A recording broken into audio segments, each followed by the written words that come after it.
नमस्कार। आइए आज हम इस वीडियो के माध्यम से एड ग्रेड अभ्यास पुस्तिका विषय विज्ञान कक्षा 7 देखिए इस प्रकार से हमें कक्षा 7 के लिए विषय विज्ञान की एड ग्रेड अभ्यास पुस्तिका प्रदान की गई। आप देख सकते हैं यह नई एड ग्रेड अभ्यास पुस्तिका है। इसमें देखिए विषय वस्तु दी गई है। इसमें अध्याय 1 से लेकर अध्याय 13 तक सभी अध्याय दिए गए हैं। इन अध्यायों के संपूर्ण हल हम इस चैनल के माध्यम से समझेंगे। तो आइए देखते हैं इस वीडियो के माध्यम से अध्याय 10 विद्युत धारा और इसके प्रभाव, इसके सभी प्रश्नों के आंसर हम कैसे पूर्ण करेंगे आइए हम समझते हैं। देखिए यदि आप इसी प्रकार से इसके आगे के अन्य सभी अध्यायों का संपूर्ण हल समझना चाहते हैं तो आप हमारे इस चैनल से जुड़े रहिए और इस चैनल को सब्सक्राइब अवश्य कर लें। साथ ही बेल आइकन को प्रेस जरूर कर लें ताकि आने वाले नए वीडियो सबसे पहले आप तक पहुँचते रहेंगे। तो आइए देखते हैं अध्याय 10 विद्युत धारा और इसके प्रभाव। देखिए इसमें पाठ के पूर्व की तैयारी दी गई है। इसे आप देख सकते हैं। यहाँ दिया निम्नलिखित शब्दों का उपयोग कर उचित बॉक्स में लिखो। देखियो विद्युत रोधी में यहाँ शब्द दिए गए हैं। विद्युत रोधी में एगर रबर, विद्युत चालक में चाबी, विद्युत रोधी लकड़ी की स्केल, विद्युत चालक पानी, विद्युत रोधी में कांच की छड़ और विद्युत चालक में स्केल। तो इस प्रकार से आप यहाँ पर इन शब्दों को यहाँ पर लिख सकते हैं। इसके बाद अपने साथी से चर्चा करो एवं वाक्य में लिखो। वस्तु को निम्न सारणियों में उचित स्थान पर लिखो। देखिए जिन पदार्थों से होकर विद्युत धारा प्रभावित हो सकती है वे विद्युत चालक, जैसे कि लोहा, तांबा और पेंसिल की लीड। और जिन पदार्थों से होकर विद्युत धारा प्रभावित नहीं हो सकती है विद्युत रोधक, जैसे कि वायु, प्लास्टिक और लकड़ी। इसके बाद देखिए अगला प्रश्न है रिक्त स्थानों की पूर्ति दिए गए विकल्पों में से चुनकर लिखिए। यहाँ दिए गए विकल्प हैं, इनमें से आपको रिक्त स्थान भरना है। पहला है एक सुरक्षा युक्ति फ्यूज है। विद्युत की सुचालक धातुएं तांबा और एल्यूमिनियम है। इसके बाद है विद्युत सेल में धन एवं ऋणावेश 2 टर्मिनल होते हैं। इसके बाद है विद्युत की बचत के लिए एलईडी बल्ब का उपयोग करना चाहिए। इसके बाद है विद्युत हीटर एवं स्त्री विद्युत धारा के तापी प्रभाव का उदाहरण है। तो इस प्रकार से आप यहाँ पर रिक्त स्थानों को कंप्लीट कर सकते हैं। इसके बाद देखिए अगला है निम्नलिखित विकल्पों में से सही विकल्प चुनकर लिखो। पहला है विद्युत बैटरी बनाने के लिए कितने सेलों की आवश्यकता होती है। तो देखिए इसका आंसर ए नंबर का 2 या 2 से अधिक। इसके बाद है विद्युत बल्ब कब दीप्त होता है। तो उसका राइट आंसर है विद्युत धारा प्रभावित होने पर। इसके बाद तीसरा बैटरी उपयोग वाले उपकरणों के नाम। तो इसका है उपयुक्त सभी, टॉर्च, रेडियो और टीवी रिमोट। डी नंबर का राइट आंसर है। इसके बाद है विद्युत चुंबक किसे कहते हैं। तो विद्युत तार से लिपटी विद्युत धारा वाही कुंडली को विद्युत चुंबक कहते हैं। तो ए नंबर का इसका राइट आंसर है। तो इस प्रकार से आप सही विकल्प वाले प्रश्नों को भी हल कर सकते हैं। इसके बाद है अति लघुत्तरीय प्रश्न। प्रश्न पहला है विद्युत धारा के 2 प्रभावों के नाम लिखिए। तो विद्युत धारा के 2 प्रभाव है, चुंबकीय प्रभाव और तापी प्रभाव। इसके बाद है दूसरा विद्युत बैटरी का उपयोग कहाँ कहाँ किया जाता है। तो उसका आंसर है विद्युत बैटरी का उपयोग टॉर्च, ट्रांजिस्टर, खिलौने, टीवी, रिमोट इत्यादि में किया जाता है। प्रश्न तीसरा एमसीबी का उपयोग आजकल अधिक बढ़ गया है, क्यों। तो देखिए एमसीबी या मिनिएचर सर्किट ब्रेकर इलेक्ट्रोमैकेनिकल उपकरण है जो विद्युत सर्किट को ओवर करंट से बचाते हैं। इसके बाद है हमें आईएसआई चिन्ह वाले विद्युत उपकरणों का ही उपयोग क्यों करना चाहिए। तो देखिए इसका आंसर आईएसआई चिन्ह एक प्रमाणन चिन्ह है जो उन्हें उन उत्पादों को दिया जाता है जो विद्युत उपकरणों का सुरक्षा और गुणवत्ता के लिए परीक्षण किया जाता है। इसके बाद देखिए प्रश्न 5वां, यहाँ चित्र दिया गया है। उपरोक्त चित्र के विद्युत परिपथ में यदि विद्युत बल्ब का तंतु टूट जाए तो क्या बल्ब दीप्त होगा, कारण भी स्पष्ट कीजिए। तो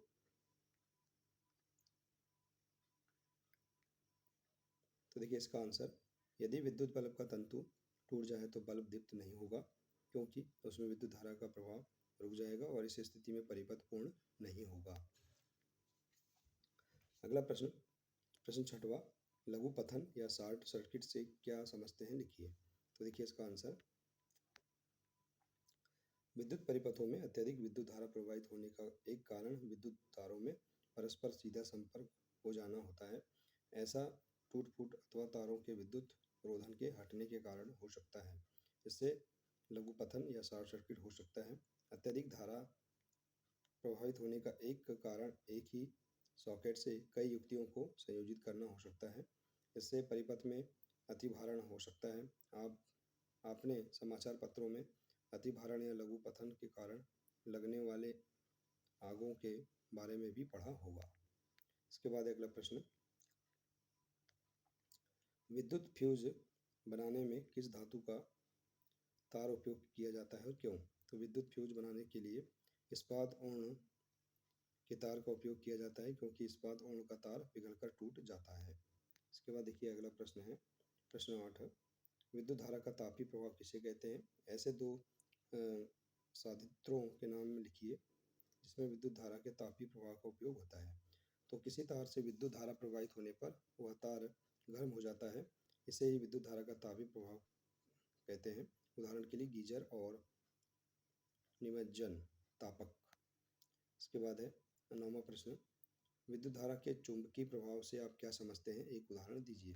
तो देखिए, विद्युत धारा प्रभावित हो रहे चालक के पास चुंबकीय सुई को लाया जाता है, तो चुंबकीय सुई विक्षेपित हो जाती है। यह चालक से प्रभावित हो रहे विद्युत धारा द्वारा चुंबकीय क्षेत्र उत्पन्न करने के कारण होता है। इसे विद्युत धारा का चुंबकीय प्रभाव कहते हैं। जैसे कि उदाहरण है विद्युत घंटी। इसके बाद है लघुत्तरीय प्रश्न, प्रश्न 10 देखिए। का नंबर है, जब स्विच ऑफ की स्थिति में है तो क्या कोई बल्ब दीप्त होगा? और ख में है, क्या जब स्विच ऑन की स्थिति में लाते हैं तो बल्बों ए एवं बी और सी के दीप्त होने का क्रम क्या होगा? तो देखिए इसका आंसर है का नंबर नहीं, बल्ब स्विच नहीं होगा, बल्ब दीप्त नहीं होगा। स्विच ऑफ की स्थिति में बल्ब दीप्त नहीं होगा। और इसके बाद है ख नंबर में बल्ब सी, बी और ए। इसके बाद है प्रश्न 11, साधारण विद्युत बल्बों के स्थान पर एलईडी बल्ब का उपयोग क्यों किया जाना चाहिए? तो देखिए इसका आंसर, क्योंकि एलईडी बल्ब एक निश्चित तीव्रता का प्रकाश उत्पन्न करने के लिए अन्य बल्ब की तुलना में कम विद्युत का उपयोग करते हैं। इसके बाद है दीर्घ उत्तरीय प्रश्न, प्रश्न 12 है, विद्युत परिपथ में उपयोग होने वाले निम्न अवयवों को किस प्रतीक द्वारा प्रदर्शित करेंगे? तो देखिए विद्युत अवयव और प्रतीक। विद्युत सेल को इस प्रकार से, विद्युत बल्ब का प्रतीक है स्विच ऑन की स्थिति का प्रतीक, स्विच ऑफ की स्थिति का प्रतीक, और बैटरी और संयोजी तार। इस प्रकार से इनके प्रतीक हम यहाँ बना सकते हैं। इसके बाद है 12 नंबर का, उपर्युक्त अवयवों का उपयोग करते हुए परिपथ आरेख बनाइए। जब स्विच ऑन में हो और जब स्विच ऑफ स्थिति में हो, किस परिस्थिति में बल्ब दीप्त होगा? तो देखिए स्विच ऑन स्थिति में, जब स्विच को ऑन स्थिति में लाते हैं तो बल्ब दीप्त होता है। स्विच ऑफ स्थिति में इसका चित्र हम इस प्रकार से बना सकते हैं, और जब स्विच को ऑफ स्थिति में लाते हैं तो बल्ब दीप्त नहीं होगा। इसके बाद अगला प्रश्न,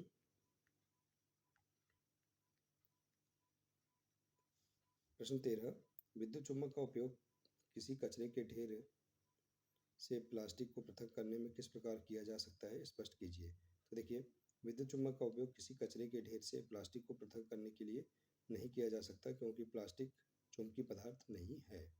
इसके बाद है, जब किसी तार से विद्युत को प्रभावित करने के लिए स्विच को ऑन किया जाता है तो तार के निकट रखी चुंबकीय सुई अपनी उत्तर दक्षिण स्थिति से विक्षेपित हो जाती है, क्यों? तो इसका आंसर है, जैसे ही तार का स्विच ऑन किया जाता है तो तार, तो देखिए इसका आंसर आप लिख सकते हैं, पृष्ठ क्रमांक दिया है पाठ्य पुस्तक में। इसके बाद देखिए अगला प्रश्न है,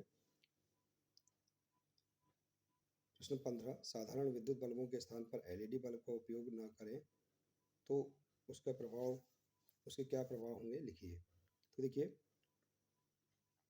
विद्युत की खपत अधिक होगी, कमरे में प्रकाश की कमी होगी, कमरे का तापमान अधिक होगा, साधारण बल्ब कम टिकाऊ होते हैं और साधारण बल्ब से बिजली बिल अधिक आएगा। इसके बाद देखिए अगला प्रश्न 16, विद्युत घंटी का परिपथ बनाते हुए उसकी कार्यविधि समझाइए। यह विद्युत धारा के किस प्रभाव पर कार्य करती है? तो विद्युत घंटी का चित्र आप इस प्रकार से बना सकते हैं, अपनी पाठ्य पुस्तक में भी आप प्रश्न क्रमांक में दिया है, पृष्ठ क्रमांक देख सकते हैं उसमें विद्युत घंटी का चित्र। और इसकी कार्यविधि है, विद्युत घंटी धातु की बनी घंटी होती है जिस पर विद्युत चुंबक की क्रिया द्वारा बार बार एक हथौड़ा प्रहार करता है। विद्युत घंटी विद्युत धारा के चुंबकीय प्रभाव पर कार्य करती है। इसके बाद देखिए प्रोजेक्ट पहला है, आप अपने दैनिक जीवन में कौन कौन से विद्युत उपकरणों का उपयोग करते हैं? निम्न तालिका में विद्युत उपकरणों के नाम लिखो। तो देखिए विद्युत उपकरण जैसे कि बल्ब, पंखा, विद्युत प्रेस, हेयर ड्रायर, गीजर और मोबाइल इत्यादि विद्युत उपकरणों के नाम लिख सकते हैं। इसके बाद अगला है नंबर, आप अपने घरों में बिजली की बचत के लिए आप क्या क्या उपाय करेंगे? तो देखिए उपाय, पुराने बल्ब की जगह CFL बल्ब का उपयोग करेंगे, स्विच बंद रखेंगे, घरों की खिड़की खुली रखेंगे ताकि प्रकाश आए और LED लाइट का उपयोग करेंगे। इसके बाद प्रोजेक्ट 2, अपने घर के पास के किसी विद्युत उपकरण की दुकान पर जाइए और निम्न बिजली से संबंधित सामग्री का उपयोग कार्यप्रणाली लिखकर समझाओ। तो देखिए कार्यप्रणाली और यहाँ लिख सकते हैं जैसे कि MCB, इसकी कार्यप्रणाली लिखेंगे तो MCB में सेंसिंग एलिमेंट लगाए जाते हैं, अर्थात एक इलेक्ट्रोमैग्नेट, उसमें सिलेंडर और पिन होती है। MCB एक सेल्फ ऑपरेटेड इलेक्ट्रिकल स्विच है जो ओवरलोड या शॉर्ट सर्किट के दौरान ऑटोमेटिकल सप्लाई करते हैं। इसके बाद LED को हिंदी में प्रकाश उत्सर्जक डायोड कहा जाता है। यह एक प्रकार का अर्धचालक उपकरण होता है जो प्रकाश का उत्सर्जन करता है। इसके उपयोग से बिजली की बचत होती है। इसके बाद है टेस्टर में एक मेटलिक रॉड होता है। इसके बाद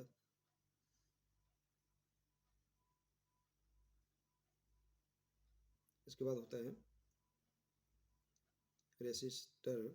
फिर अगला पार्ट होता है नियॉन बल्ब यानी लैंप। फिर होता है स्प्रिंग। इसके बाद है स्विच। विद्युत स्विच एक सरल युक्ति है जो विद्युत धारा के प्रवाह को चालू करने या रोकने में काम आता है। स्विच ऑन करने पर बल्ब दीप्त होता है तथा स्विच ऑफ करने पर बल्ब बंद होता है। तो इस प्रकार से हम इसकी कार्यप्रणाली भी लिख सकते हैं। तो देखिए इस प्रकार से हम यहाँ पर इस अध्याय के दोनों प्रोजेक्ट कार्य एवं सभी प्रश्नों के आंसर आसानी से कंप्लीट कर सकते हैं। आशा है कि आपको इस अध्याय के सभी प्रश्नों के आंसर समझ में आ गए होंगे। देखिए यदि जानकारी अच्छी लगी हो तो प्लीज़ इसे अधिक से अधिक शेयर करें, वीडियो को लाइक करें और इसी प्रकार से इसके आगे के अन्य सभी अध्यायों का संपूर्ण हल समझने के लिए आप हमारे इस चैनल से जुड़े रहिए। मिलते हैं इसी प्रकार से इसके आगे के अगले नए वीडियो के साथ। नमस्कार।